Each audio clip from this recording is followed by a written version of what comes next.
पूज्य शिक्षक और शिक्षयित्री महोदया, छोटा बड़ भाई और भौणी माने तथा मोर सहपाठिनी गण, मु श्री सुतपर्णा आजिर एही पवित्र साधारणतंत्र दिवस रे मते किछि कहिबार सुजोग मिलिथिबारु मु निजकु धन्य मने करुअछि।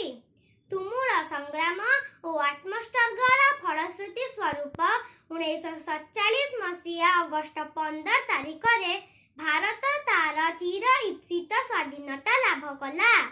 विदेशी बणिक शासन मुक्त होई भारतीय माने मुक्तिर जय गीति गान कले। से माने निज नारे निजे नाउरी हेले। मात्र भारतीय माने इंग्रेज प्रणीत संविधान द्वारा शासित हेउथिले। समस्त अनुभव कले जेहेतु आम देश स्वाधीनता हासिल करिछि, आम निजर संविधान अनुसार देश शासन हेबा उचित। सेथिपाई डॉक्टर भीमराव अंबेडकर नेतृत्व रे एक संविधान प्रणयन संस्था प्रतिष्ठित हैला। 1950 मसीहा जनवरी 26 तारिख रे भारतर नूतन संविधान कार्यकारी हैला। भारत निजकु एक सार्वभौम गणतांत्रिक साधारणतंत्र राष्ट्र रूपे घोषणा कला। भारत इतिहास रे एहा एक स्मरणीय दिवस रूपे परिचित। आपण माने जानती आम भारत एक धर्मनिरपेक्ष राष्ट्र। जाति धर्म वर्ण निर्विशेष रे समस्त सम्मान।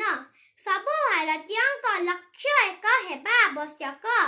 गोटिए भारत मातार कोटि कोटि संतान समस्ते एकताबद्ध होई देशर सर्वांगीन उन्नति पई बद्ध परिकार हेबा उचित।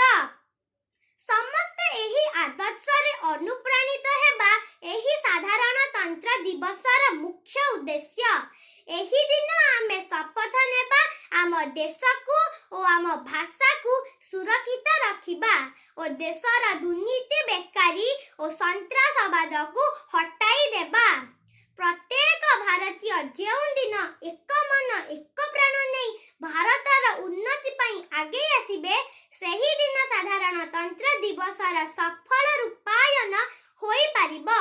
गोटे छोट कविता कही मु मोर वक्तव्य को शेष करिबी। स्वाधीन भारत संतान आमेरे एई आम जन्मभूमि। हिंदू मुस्लिम सिख ईसाई सबिए भौणी भाई। देशर टेक को रखिबा आमेरे निज प्राण बलि देई। देशर टेक को रखिबा आमेरे निज प्राण बलि देई। जय